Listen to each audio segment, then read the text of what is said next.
Hey there, chatters. I'm Nat. And I'm Kat, and welcome to the CrimeChat. I'm your forensic femme fatale. Natalie is your true crime and connoisseur. We're just two normal girls who obsess about dark crimes, evil minds, and occasionally the unknown. Here's your disclaimer, chatters. The following CrimeChat contains adult content and disturbing scenarios today, so your listener discretion is advised. Yes, you have been warned. And before we get into today's crime chat, Kat, what have you done? I'm in Charlotte for work. Okay. Not as long as the last time when I was in Indianapolis. I'm only here for a week. That's not too far away from where you live, though, right? No, it's like a 2.5-hour drive. Okay. So I had to stop to pee, like 30 minutes away. And I was like, well, if I can't wait 30 minutes. Like, I've already kind of been holding it. Like, I need to go. Yeah. So I stopped. Yeah. Walked around a little bit, got a snack, and then got in the car, got on the highway. It was 5 minutes, and we were going 6-7 miles an hour, if that. Oh. The next 20 miles took me like almost an hour. All because of a pee-pee break? Like, if you didn't go on a pee-pee break, you wouldn't have hit the traffic? Is that what you're saying? Well, there wasn't an accident, and it was also like 5 o'clock traffic in Charlotte, and it was raining, and it was like downpouring. So the trifecta. And then I get to the hotel. I had to go up to the 5th floor to check in, which I thought was weird. So, okay, got checked in, everything like that. Get back down to my car. Got the little code for the garage to get in. They didn't tell me where to park. So I'm going, okay, I drive in and I get to the nearest elevator. Well, it's a shared elevator with public access. Oh. So to go out into like the street or to like a couple of restaurants and everything like that. And I have to be strategic how I carry or push things because I can't really carry too much. And I did not want to take 2 trips. So I got everything out, got it all set up, get in the elevator. I noticed it only goes to the 4th floor and I'm staying on the 7th floor. Oh. And I'm going, this is weird. Yeah, that is weird. Well, I get out and I said, okay, 4th floor. Put my key, wouldn't let me do it. I'm like, okay, 3rd floor. Well, I get there and the door opens and it's outside. And I was like, this isn't right. And then I went to like the 1st floor just to see. And I was like, same thing. It's like outside. And I'm like, okay, get back to my car. Yeah. Put everything in the car. Look around going, oh, there's signs for the hotel parking to go this way. But even then, the signs, I was going around in circles. Like, it was not very. Wow. And I'm not the only one. I talked to other people about that, and they're like, yeah, the garage confused the fuck out of me. Wow. But once you get to, like, the actual parking area, you have to scan again. And then you get into, like, the hotel area. And finally got there. I don't know, 45 minutes later after I initially pulled to check it. So it's been an adventure. Oh my God. And then today's meeting was like delayed. But we're here. We're going to have fun. Yeah. But I did want to tell you, so I finished 2 books in the last 2 weeks. Okay. One of them was a hard copy book. It's called The House in the Pines by Anna Reyes. And it was a bestseller. I can't remember how I got it. I think when I flew back from Indianapolis, I saw it in the airport. And I was like, oh, this looks good. So I finally started reading it. And I come to find out the author, Anna Reyes, is her very first novel. And she's on a New York bestseller list. Oh, wow. With her first novel. And I was like, wow, it was such a good book. Was it? So good. What was it about, though? So the premise is that this lady, she's mid-20s, is having some kind of terrors.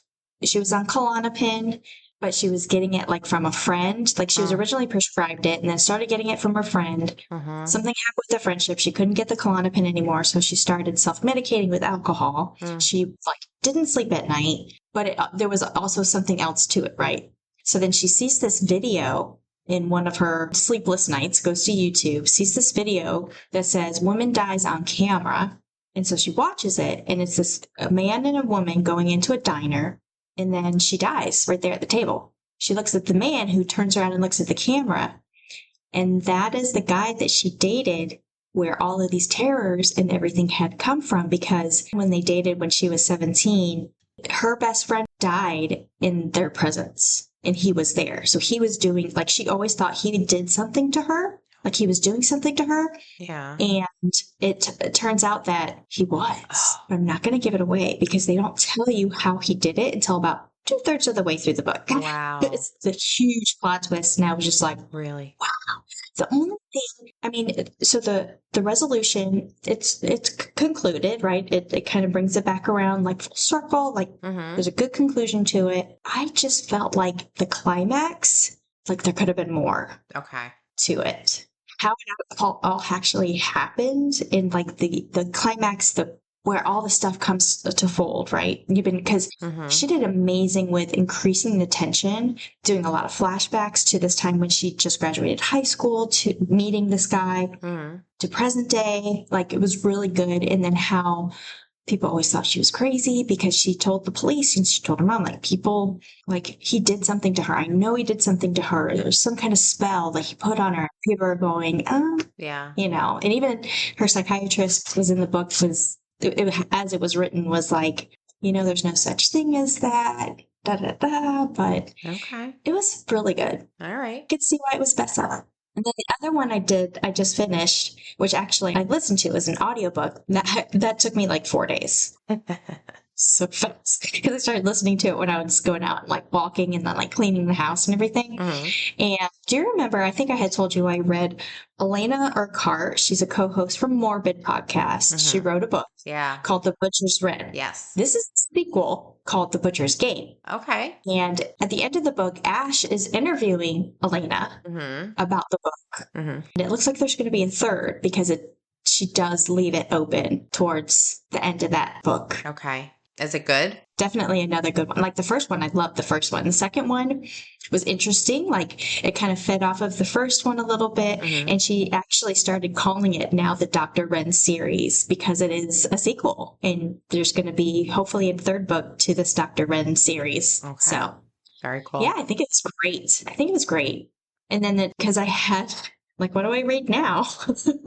So I was going through my books in my house, looking at things. I have some things that like I've never really like fully read, but some of them are like true crime stories that I got for like helping us do some research and, you know, that kind of thing, or activity books or like crossword puzzles or word searches, you know, that kind of thing. And then all the other books I've already read. But I found one that's called The World's Greatest Unsolved Crimes. It was written in the 1980s. Okay. So I'm looking through it, like the pages are like yellow, and on the front of it, because it was from England, on the front of it, it has like a sticker that says like worth like for £1. It was being sold for £1 at a bookstore or something like that. I don't even remember how I got it. I have no idea how I got it. I had it that long. But it's good, and there's actually a story in there that I am going to do on our next bonus episode. Oh, cool. There's an unknown. Yes. It's more of it's folklore related. Okay. But there's a chance that it actually did happen. And it was from the 1800s. Okay. So, have you ever heard of the spring-heeled Jack? No. That's what we're going to talk about. Okay. Cool. All right. It was really cool. So anyways, lots going on. What about you, my dear? Haven't done really much. I don't know if you're having the same heat wave that I'm having. Like you can't, like you walk out at 7:30 in the morning and you're sweating buckets. Yes. So Yep. I usually go from the house to the car to the office and back again. I honestly, I don't even, you know, like I was trying to cut back smoking and stuff like that. It's too flippin' hot. So I don't even like, it's a good way of quitting. Yeah. I don't even want to go outside. So other than that, no, I haven't done anything interesting lately. It's been kind of boring, kind of just like home and work, and that's basically it. So nothing to report this week. Have you played any of your games? No. But I did download a new game. I don't know if I told you this last time. I downloaded Medieval. Yes, I have to play it. I haven't played it. Find out what kind of shenanigans are up in there. Yeah. Well, you were talking about the weather. We went from 100 degrees to 70. Oh. Like that in a day. Oh, wow. Yes. And that was on over the weekend, so like Friday, Saturday. But it's been raining constantly since then. Yeah. And even in Charlotte today, it's raining constantly. Like they had flash flood warnings here. Wow. Yeah. And this weather, I don't know. Yeah, I'm kind of nervous because the hurricane season is coming up. Well, it already is hurricane season. Well, our hurricane for the scary parts for us are the end of this month into September. That's usually when the brutal ones come around. But yeah, it's scary because normally when you have really crazy summer, like a pressure cooker type of heat summer, it usually leads to some juggernauts of hurricanes. So I don't know what to say, but normally when I get hit like that, it eventually seeks you out because you're right above me.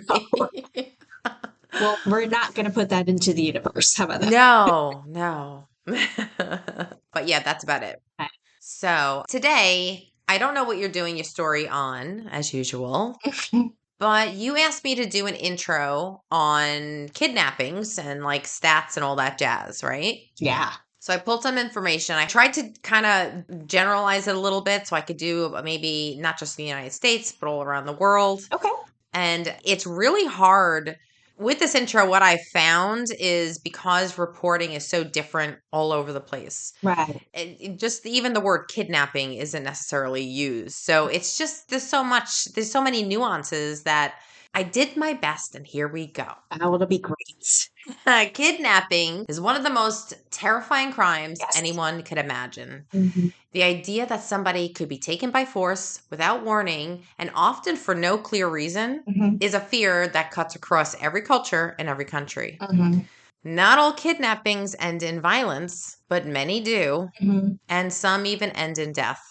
Around the world, how often these crimes are solved depends a lot on where they took place, what country, stuff like that. In the United States, kidnappings by strangers, especially involving children, are rare.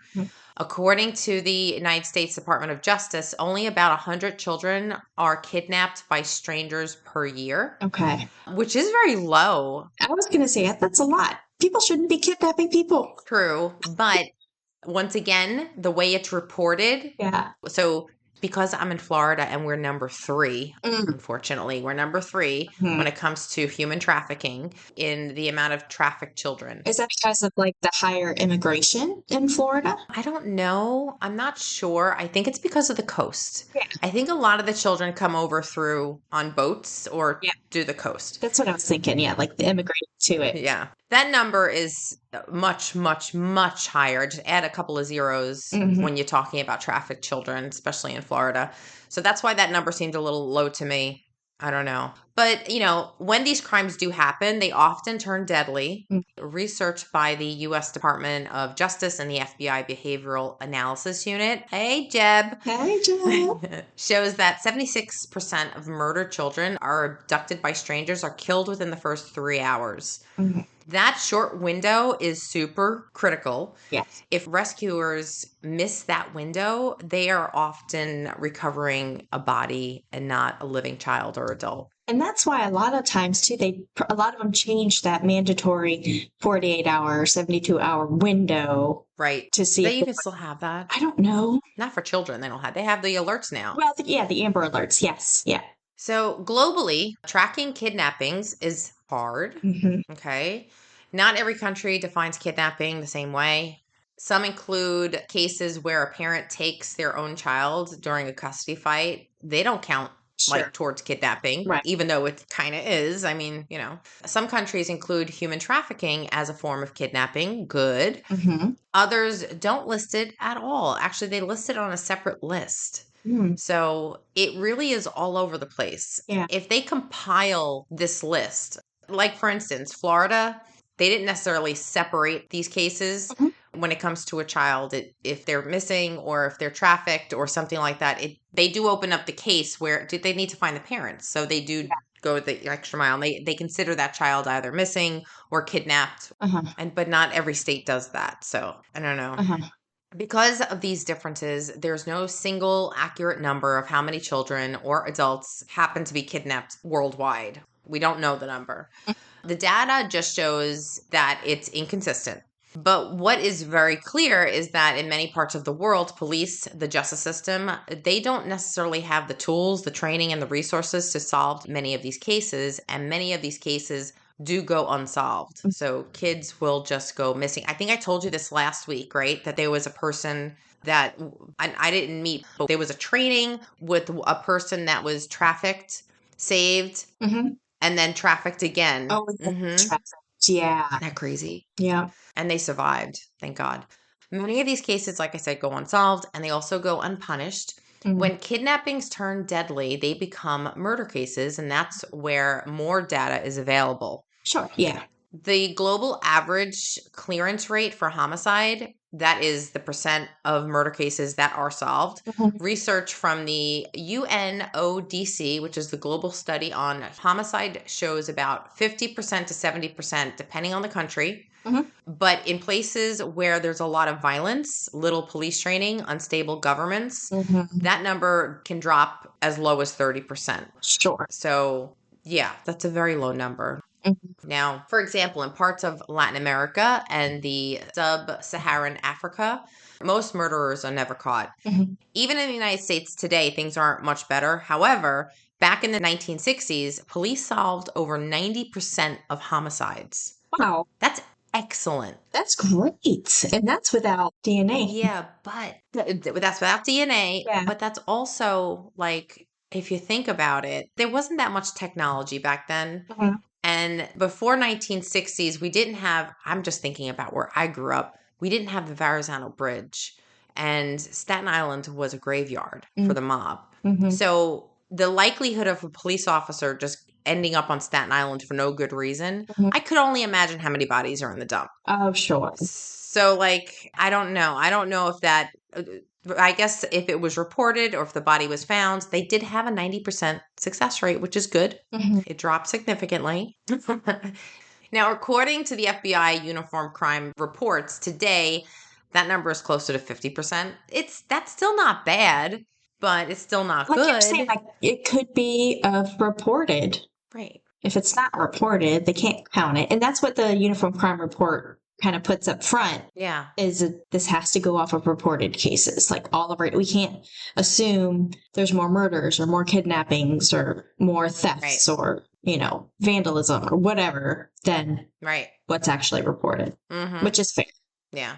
And they also say that the drop may be due to reasons like fewer witnesses, lack of evidence, overworked detectives, and smarter criminals. So dumb. That know how to avoid getting caught. There is no such thing as the perfect murder. No, there isn't. When a kidnapping ends in murder and there's no clear suspect, the case can go cold quickly.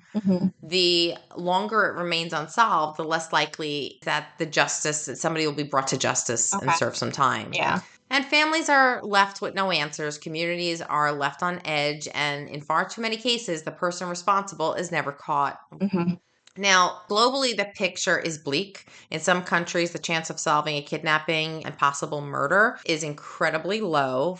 For example, according to the ISS Africa, South Africa has a kidnapping or homicide clearance rate around 14%, meaning that 86% of murders walk free. Wow. That's crazy. Places like Venezuela are plagued by political instability and corruption.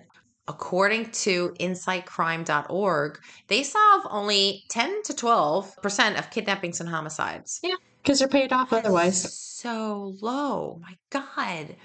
In contrast, countries like Japan and Finland solve over 95% of their kidnappings and homicide cases, thanks to strong police training, technology, and low crime rates. In the United States, the average murder clearance rate is about 50%, like I mentioned before, better than many parts of the world, but much lower than it has been in the past. Still, compared to other countries, the U.S. remains relatively safer, not because crime doesn't happen, but because the system is better equipped to respond quickly, gather evidence, and prosecute suspects. Yeah, we're not terrible. We could do better, but compared to other parts of the world, we really are, we're trying. Yeah.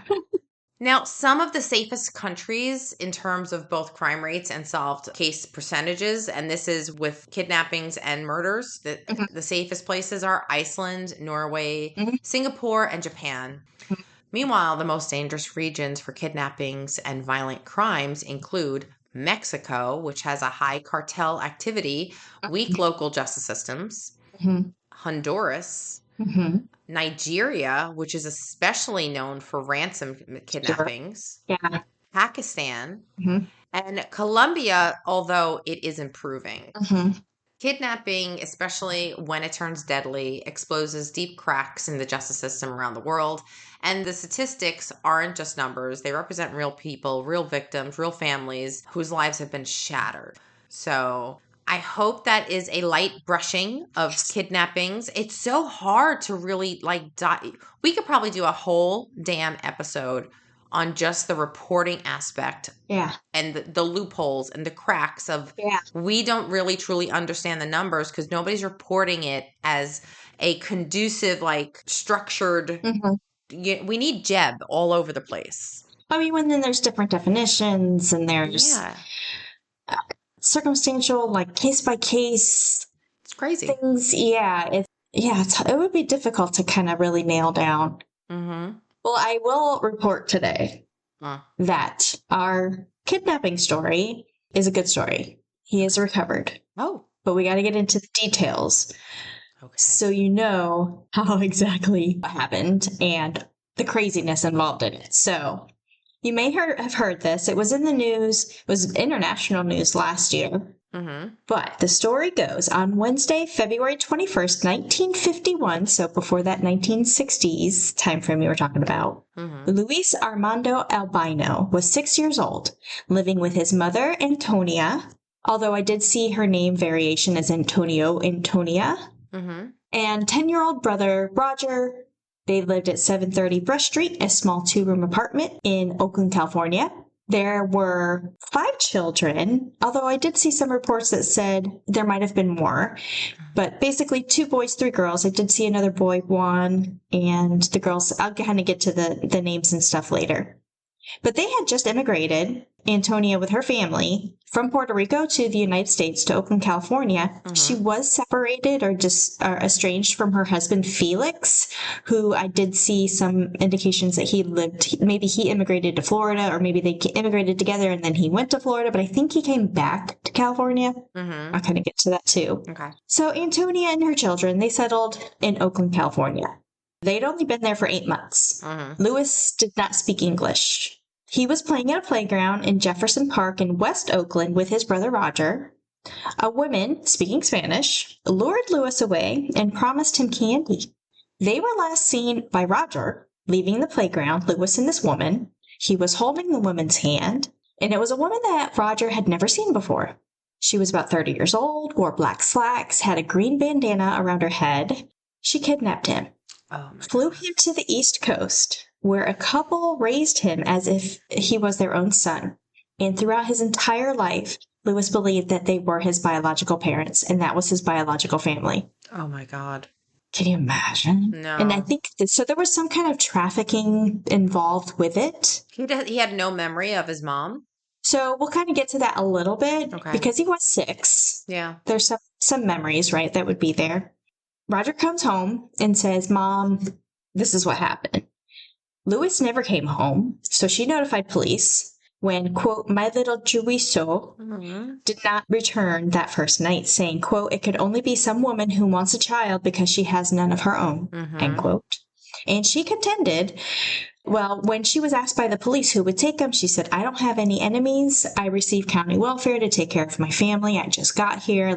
I don't know anybody that would want to take my child. 10-year-old Roger was interrogated several times by police, but his story was consistent and stayed consistent until the day he died. February 25th, 1951, Police Sergeant Andrew Genovacino, I like the name, Genovacino, said that the FBI will be called into the case following their required 7-day waiting period, and a wider search will begin the following day, February 26th, in the 9-block area around the Albino home. The search included off-duty patrolmen, city employees to include street department workers who searched the sewers, soldiers from Oakland Army Air Base, with the shoreline being searched by the Coast Guard and a 6-man dive team. The FBI joined the Oakland Police Department's search and investigation on February 27th, although the FBI could not necessarily act until there were indications of an actual kidnapping. The chief of the San Francisco field office, Special Agent Harry Kimball, said that they were keeping a close eye on the investigation. They'd established a liaison with Mrs. Albino and would move swiftly as soon as any federal violations were identified. On February 28th, a young mother named Ernestine Long called police after seeing the article in the newspaper to report that she saw and spoke to a small boy, dark-haired, fit Lewis's description. She lived about 10 blocks away from the Albino home. When Ernestine called her children to come inside, Stephanie was 3 and Tamara was 2. There was a little boy who had been playing with them, and he came inside the house carrying one of the girls' tricycles. Ernestine spoke to the boy, he answered likely in Spanish. She didn't understand what he was saying. And she was like, I saw this article in the newspaper, so I don't know if it was the same boy. Nothing happened within the first year. No leads, nothing. So on the first anniversary, February 21st, 1952, the nationwide search failed to provide any clues, leads, anything. But Antonia never gave up. She visited the police's Missing Persons Bureau to press them for information, first at daily, then weekly, monthly, and eventually annually. So in 1966, this is 15 years later, the Albino family reinvigorated the search, and Lewis would have been 21 years old, and so might have had some sort of military record. What was going on at that time? Or Vietnam War. We were kind of gearing up for that. It was the draft. Yeah. So the family took multiple trips to Puerto Rico. They searched for military records, but found no leads.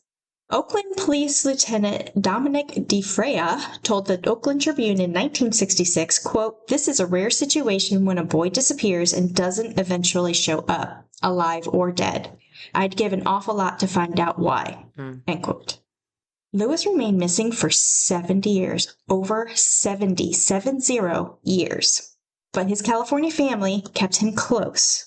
Lewis's mother, Antonia, kept a newspaper clipping and a photo of him. Aww. Visited the police for updates until her death in 2005. Oh. Elida Aliquin is the daughter of one of Lewis's sister. She was 63 at the time. Her late grandmother, Antonia, Lewis's mother, always kept a newspaper clipping about his abduction in her wallet and displayed photos of him in their family home. Oh, this is breaking my heart. Well, in 2020, Elida and her mom took a DNA test, found out. I'm not how to pose it. I'm just kidding. They did take a test for fun. Genetic genealogy. Let's just see what happens. With the notion that her uncle, Lewis, may still be alive. Okay. This results were a 22% match with a man they didn't know. They tried to reach out, didn't hear back, didn't pursue it further, until 2024 when Elida watched a documentary on genetic genealogy that inspired her to restart her search. Elida and her daughters searched the man's name online that she had this 22% match with. They went through old newspapers. They had one of the newspapers had a picture of Lewis and Roger, which is going to be on the Patreon. And just by this, they went to police, and it piqued their interest to restart their investigation, especially with the DNA link.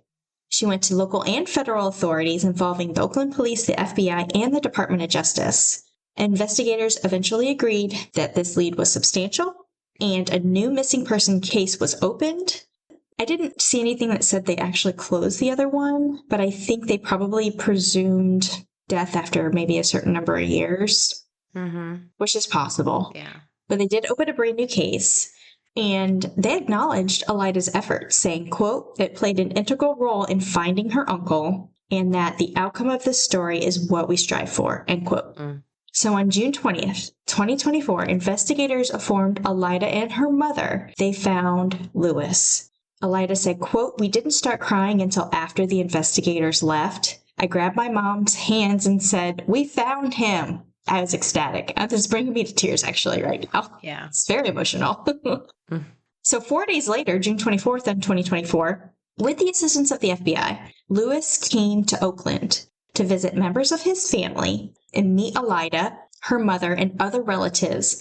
And Alida said that Luis, quote, hugged me and said, "Thank you for finding me," and gave me a kiss on the cheek, end quote. Oh my God. It's so sad that the mother that passed away before. Yeah, before. Mm-hmm. Oh. Well, so on the next day, the 25th of June, Alida drove her mother and her newfound uncle to Roger's home, the brother who was the one that saw him get kidnapped, in Stanislaus, I don't know if I'm saying that right, County, California. Mm-hmm. Alida said, quote, "They grabbed each other and had a really tight, long hug. They sat down and just talked," end quote. And they were talking about the day of the kidnapping. They both had military service and so much more. Luis did return to the East Coast, but came back in July of 2024 for a 3-week visit. And sadly, this would be the last time that he saw Roger. Oh. Roger died in August of 2024. Alida said, quote, "I think Roger died happily. He was at peace with himself knowing that his brother was found," end quote. Wow. Alida said Luis did not want to talk to the media.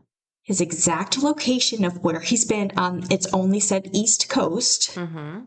I did see something that said maybe New York City, but who knows? Mm.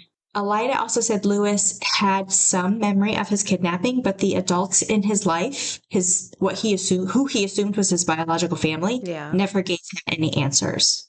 He had some memory of it, but wow, he just assumed this was forced. And I mean, it's possible that his new parents or new family, that they did speak English as well. But I mean, if you can imagine, he doesn't know English. He doesn't, this is all new to him. And now he's taken away from his family. He was trafficked. Yeah. But what purpose? Are you getting into who these people were? I'll get into how nobody can find him. Oh, okay. Okay. So Alida said, quote, "I was always determined to find him, and who knows, with my story out there, it could help other families going through the same thing. Yeah. I would say don't give up," end quote. That was 70 years.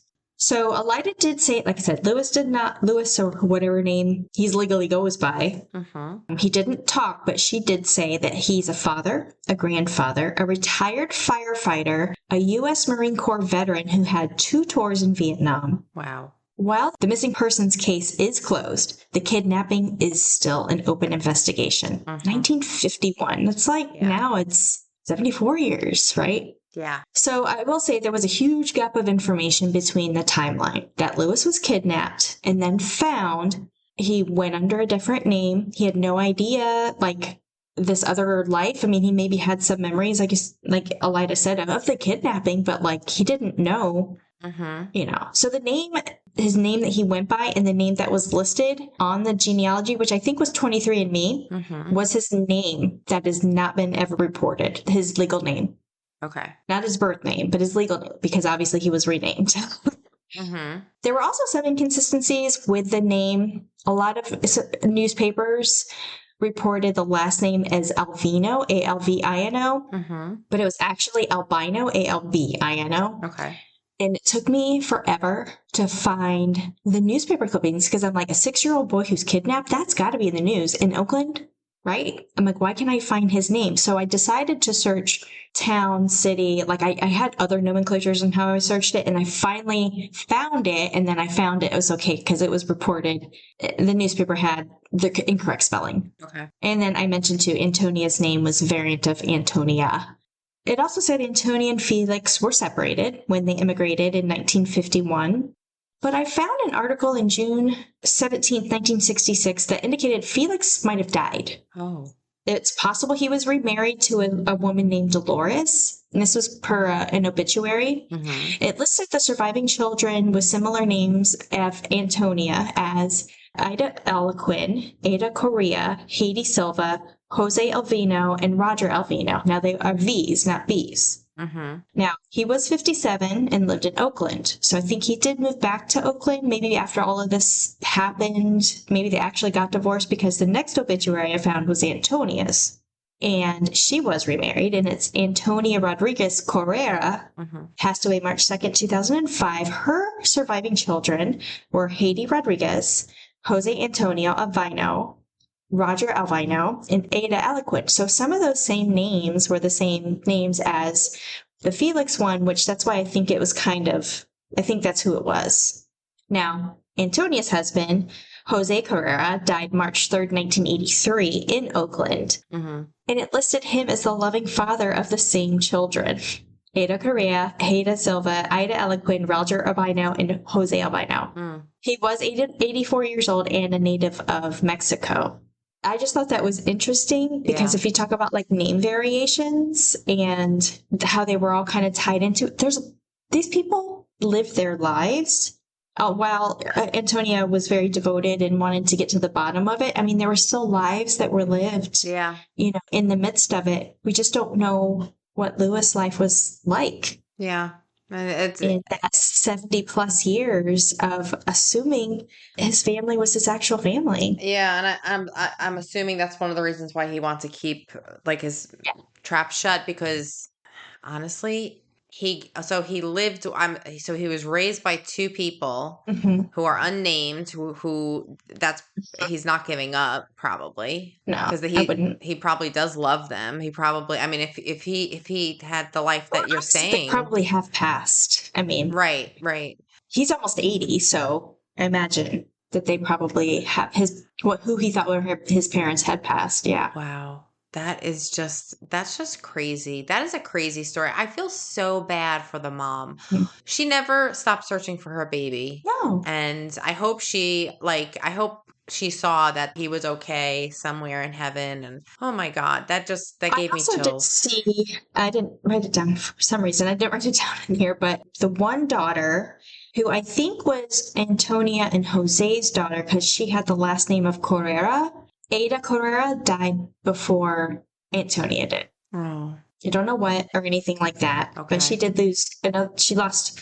Well, I guess she's thinking she's lost two children now. Yeah, but she had no idea that Louis was still alive. I mean, it's a heartwarming story because you're like, wow, how technology can bring you cut through some of the bullshit. Well, I mean, it's scary how a child can be kidnapped and then move to a different state, a different family, and the professionals at this time, back in the 60s, didn't say, like, they just assumed that the parents are like, oh, this is my son. He just moved from Mexico with us to live with us. And that was just accepted.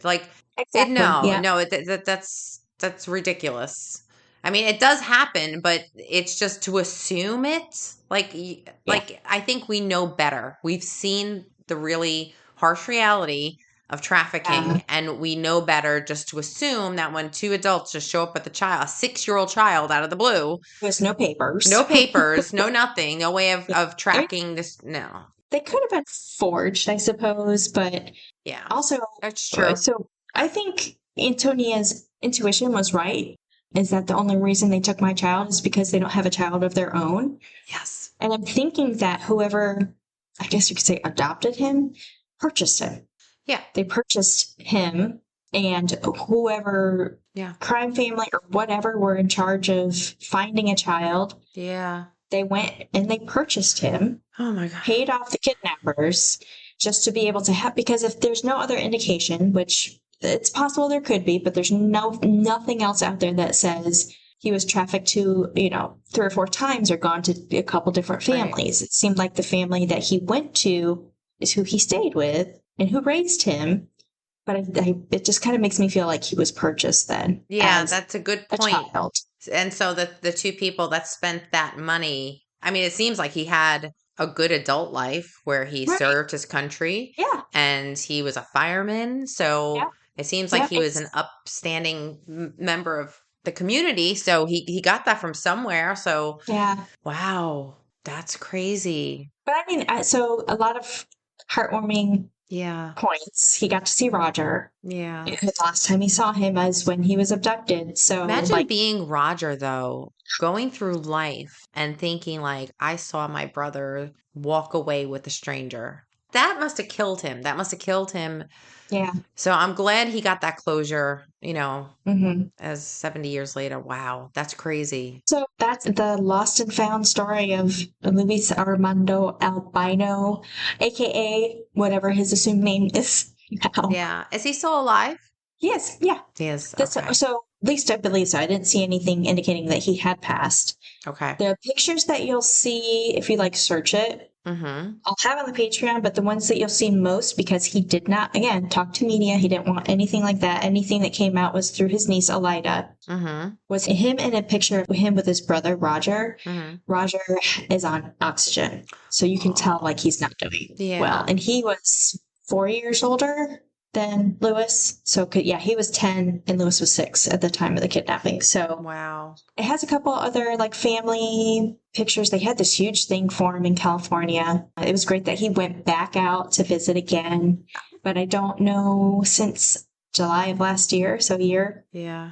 No really other updates available that I could see, which again, I mean, I'm sure he stays in contact with that family. I have no doubt. But at the same time, he's forced into this double life, Yeah. And you're right. His parents his, whatever you want to call them, the two people that, presumed parents aren't with us anymore. But if they are, man, that conversation, what the hell? What did you do? Yeah.